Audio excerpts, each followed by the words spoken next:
दोस्तों, महाभारत काल के समय के कुछ ऐसे प्रमाण जिनमें कि आज भी श्रद्धा और भक्ति दिखाई देती है। फिर चाहे बात हो 7 चिरंजीवियों में से अश्वत्थामा और कृपाचार्य की, और चाहे हम बात कर लें बर्बरीक की, जिनको कि आज खाटू श्याम के नाम से जाना जाता है। जैसा कि हम जानते हैं कि खाटू श्याम जी का बहुत ही अद्भुत मंदिर है राजस्थान में। हारे का सहारा बाबा श्याम हमारा बोला जाता है। तो आज इस वीडियो के माध्यम से हम जानेंगे कि आखिर कौन थे बर्बरीक और वो खाटू श्याम के नाम से प्रचलित कैसे हुए। वीडियो शुरू करने से पहले आप लोगों से निवेदन, अगर आपने अभी तक हमारे चैनल को सब्सक्राइब नहीं किया है तो प्लीज हमारे चैनल को सब्सक्राइब करें और साथ में बाबा खाटू श्याम के बारे में पूरी तरीके से जानने के लिए वीडियो में एंड तक जरूर बने रहें। तो चलिए बिना विलंब के वीडियो को शुरू करते हैं। तो वीडियो की शुरुआत करते हैं बर्बरीक के पिता घटोत्कच से। घटोत्कच भीम का पुत्र था। एक राक्षसी थी जिसका नाम था हिडिंबा। हिडिंबा और भीमसेन के सहयोग से ही घटोत्कच का जन्म हुआ था। घटोत्कच जब विवाह के योग्य हुए तो उनका विवाह मुर नामक दैत्य की पुत्री कामकंटका के साथ हुआ। घटोत्कच और कामकंटका के संयोग से एक पुत्र रत्न की प्राप्ति हुई, जिसके जन्म के समय उसके बाल बड़े घुंघराले थे। उन घुंघराले बालों की वजह से उसके पिता घटोत्कच ने उसका नाम बर्बरीक रखा। बर्बरीक जब बड़ा हुआ तो एक बार घटोत्कच अपने पुत्र को लेकर भगवान श्री कृष्ण की राजधानी द्वारिका गए। वहां जाने के बाद में बर्बरीक ने भगवान श्री कृष्ण से पूछा कि हमारे लिए उत्तम धर्म क्या है, मुझे किस धर्म का पालन करना चाहिए। इस प्रकार पूछे जाने पर भगवान श्री कृष्ण ने उससे कहा कि महिसागर संगम नाम का एक स्थान है जिसको कि गुप्त क्षेत्र के नाम से जाना जाता है। वहां पर नारद मुनि के द्वारा बुलाई गई 9 देवियां विद्यमान है, वहां पर वास करती हैं। उस स्थान पर जाकर तुमको उनकी आराधना करनी चाहिए। भगवान श्री कृष्ण की इस प्रकार की बात सुनकर बर्बरीक यथाशीघ्र गुप्त क्षेत्र पहुंचा और उस स्थान पर पहुंचने के बाद में उसने 9 देवियों की 3 वर्ष तक कठोर आराधना करी। उसकी उस आराधना से प्रसन्न होने के बाद में 9 देवियों ने उन्हें साक्षात दर्शन दिए और वरदान के रूप में इस प्रकार का बल दिया जो तीनों लोकों में किसी के पास नहीं था। और साथ ही उन्होंने कहा कि तुम कुछ काल तक इसी स्थान पर निवास करो। इस स्थान पर विजय नामक एक ब्राह्मण आएगा, उसकी संगति पाकर तुम कल्याण के भागीदारी बनोगे। कुछ समय बीत जाने के बाद में मगध देश का एक ब्राह्मण जिसका नाम विजय था, वह देवी की आराधना के लिए उस स्थान पर, जिसको कि गुप्त क्षेत्र के नाम से जाना जाता था, पहुंचता है। उस स्थान पर पहुंच जाने के बाद में विजय नामक ब्राह्मण की मुलाकात बर्बरीक से होती है और वो उससे कहते हैं कि मैं यहाँ पर देवी की आराधना के उद्देश्य से आया हूँ और उस आराधना में किसी प्रकार का विघ्न न आए, इस कारण मैं आपसे सहायता मांगता हूँ। मैं आपसे कहता हूँ कि आप मेरे रक्षक बनकर खड़े रहें। विजय नामक ब्राह्मण ने अपनी आराधना प्रारंभ करी। उधर महापराक्रमी बर्बरीक उनके रक्षक बनकर खड़े हो गए। उस आराधना के बीच में बहुत सारे राक्षस आए जो कि विघ्न डालना चाहते थे, लेकिन सब महापराक्रमी बर्बरीक के सामने टिक न पाए। अंततः चौथे प्रहर में एक साधु जो कि दिगंबर का वेश धारण किया होता है, वह उस स्थान पर ब्राह्मण की आराधना को विध्वंस करने के उद्देश्य से आता है। बर्बरीक उसे देखकर तुरंत पहचान जाते हैं और क्षण भर में उसके पास जाकर उसके मुंह पे मुक्के मुक्के का प्रहार करना प्रारंभ कर देते हैं।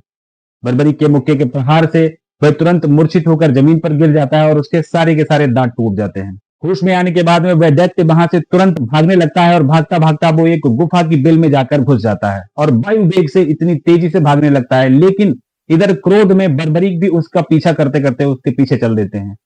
वह दैत्य भागता भागता पाताल लोक पहुंच जाता है। जब वो उसका पीछा कर ही रहे थे कि उसी समय मार्ग में उनका पलाशी नामक दैत्यों के संगठन से सामना होता है। वह दैत्य भी बहुत ही पराक्रमी थे। उन दैत्यों की वजह से सारे नाग छुपकर इधर उधर रहा करते थे। उन्हीं नागों में नाग वासुकी भी थे। जब उन दैत्यों ने बर्बरीक को इतनी भयंकर गर्जना के साथ अपनी तरफ आते देखा, तब उन्होंने यथाशीघ्र बर्बरीक के ऊपर आक्रमण कर दिया। महापराक्रमी बर्बरीक ने उन सारे दैत्यों को, जो कि करोड़ों की संख्या में थे, उनको क्षण भर में ही यमपुरी पहुंचा दिया। जब उन दैत्यों का विनाश हो जाता है, इसकी सूचना नाग वासुकी को मिलती है, तो वासुकी यथाशीघ्र अपने लोगों के साथ बर्बरीक के सामने आते हैं और उनको धन्यवाद देते हैं और उनसे बताते हैं कि इन दैत्यों की वजह से हम लोगों पर बहुत ही अत्याचार हो रहा था, अतः हम आपसे बहुत प्रसन्न हैं, आप मुझसे कुछ वर मांग लो। जब बर्बरीक नाग वासुकी की ऐसी बात सुनते हैं तो वो उनसे कहते हैं कि अगर आप मुझे कोई वरदान देने ही चाहते हो तो आप मुझे ये वरदान दे दो, जो ब्राह्मण विजय हैं उनकी देवी आराधना बिना विघ्न के पूरी हो जाए। इस प्रकार वहां से नाग वासुकी से विदा लेकर जब वो वापस आ रहे होते हैं, तब वो एक अलौकिक चीज देखते हैं। वह देखते हैं कि एक सर्वरत्न युक्त एक लिंग है जिसकी की पूजा अर्चना नाग कन्याएं कर रही हैं। अब इस चीज को देखकर बर्बरीक बहुत आश्चर्यचकित हो जाते हैं और वे उनसे पूछते हैं कि इस लिंग की स्थापना किसने की। इस प्रकार पूछे जाने पर नाग कन्याएं बर्बरीक को बताती हैं कि ये वही स्थान है जहां पर महाराज शेषनाग ने तपस्या की थी और उन्हीं के द्वारा इस शिवलिंग का निर्माण किया गया था। इस प्रकार उनसे सारी जानकारी लेने के बाद में बर्बरीक पुनः उसी स्थान पर आ जाते हैं जहां पर विजय नामक ब्राह्मण आराधना कर रहा होता है। उस समय उनकी आराधना पूर्ण हो चुकी होती है। इस प्रकार बर्बरीक उसी स्थान पर पुनः रहने लगते हैं। कुछ समय के बाद में सारे पांडव जो कि उस समय वनवास झेल रहे थे, वे बहुत सारे तीर्थों पर स्नान करके उस तीर्थ पर भी स्नान करने के उद्देश्य से आते हैं और वहां पर आके माता चंडिका के दर्शन करते हैं और बहुत ज्यादा थके हारे होने की वजह से वो वहीं पर विश्राम करने की योजना बनाते हैं। थके हारे होने की वजह से भीम को उस समय बड़ी जोरों की प्यास लगी होती है। जब वो देखते हैं कि पास में ही देवी का कुंड है तो वो उस कुंड में बिना हाथ और पैर धोए हुए अंदर घुस जाते हैं। जब भीम का इस प्रकार का कृत्य बर्बरीक देखते हैं तो बर्बरीक को बड़ा क्रोध आ जाता है। अब इसमें प्रॉब्लम यह है कि अभी तक ना ही बर्बरीक ने पांडवों को देखा होता है, ना ही पांडवों ने बर्बरीक को देखा होता है, क्योंकि जन्म के बाद में इन दोनों की कोई भी भेंट नहीं होती है। इस वजह से वे एक दूसरे को पहचान ना सके। अब चूंकि भीम भी बहुत ही धुरंधर बलशाली थे, उनके पास भी 10,000 हाथियों का बल था और बर्बरीक भी किसी से कम नहीं थे। जैसा कि मैं अभी पहले ही बता चुका हूं, दोनों महान योद्धाओं में युद्ध छिड़ जाता है और इस युद्ध में बर्बरीक अपने पितामह, अपने बाबा जो भी कह लें, उनको पराजित कर लेते हैं और पराजित करके उनको अपने दोनों हाथों पर उठाकर समुद्र में फेंकने चले जाते हैं। उसी समय आकाशवाणी होती है कि हे महापराक्रमी बर्बरीक, जिनको तुम अभी समुद्र में फेंकने जा रहे हो वे तुम्हारे पितामह भीमसेन हैं। जब बर्बरीक को ये बात पता लगती है तो उसको बड़ा ही खेद होता है, बहुत ही पश्चाताप होता है। उस पश्चाताप की अग्नि में वो इस प्रकार जलने लगता है कि वो अपने प्राण छोड़ने के लिए तैयार हो जाता है, आतुर हो जाता है।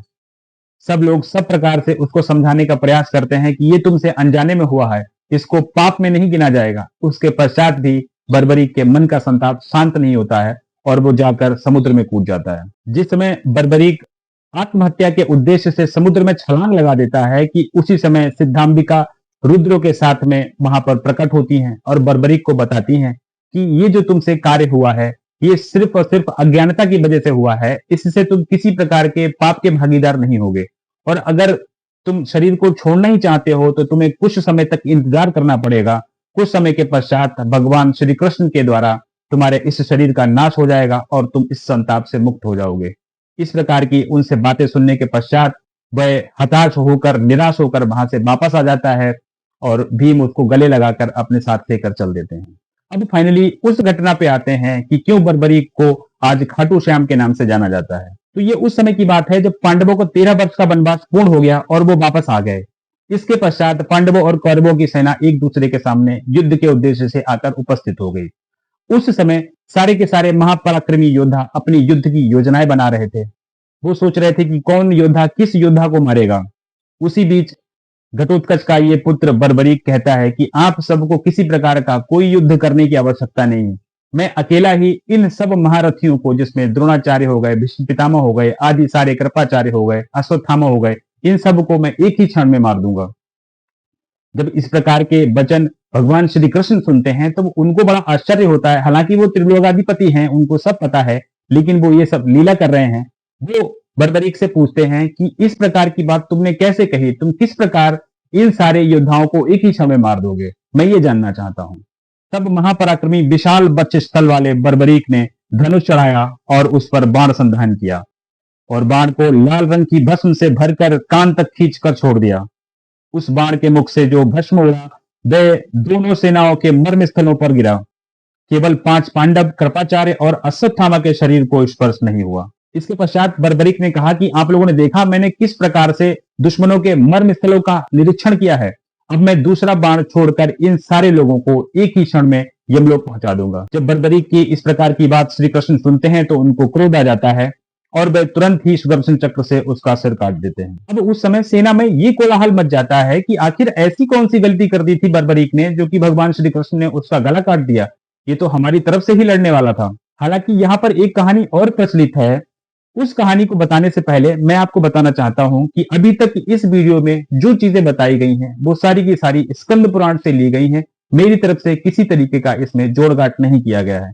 आगे की जो कहानी प्रचलित है वो मेरी तरफ से प्रमाणित नहीं है, हो सकता है उसमें कहीं गलती हो। तो कहानी ये प्रचलित है कि बर्बरीक को उसकी माता से एक शिक्षा मिली थी कि अगर तुम किसी भी युद्ध में शामिल होना तो हमेशा पराजित होने वाली सेना की तरफ से ही लड़ना। अब क्योंकि भगवान श्री कृष्ण को युद्ध के बारे में तो पता ही था कि कौन जीतेगा कौन हारेगा।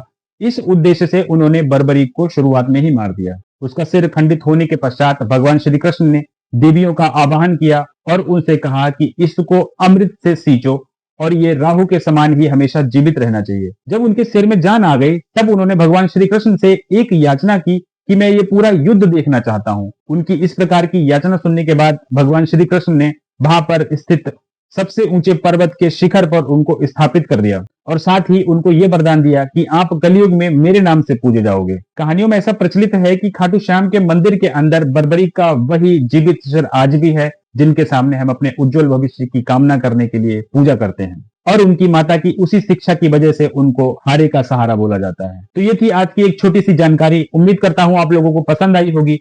अगर वीडियो अच्छा लगा हो तो प्लीज वीडियो को लाइक करें, चैनल को सब्सक्राइब करें। वीडियो देखने के लिए बहुत बहुत धन्यवाद।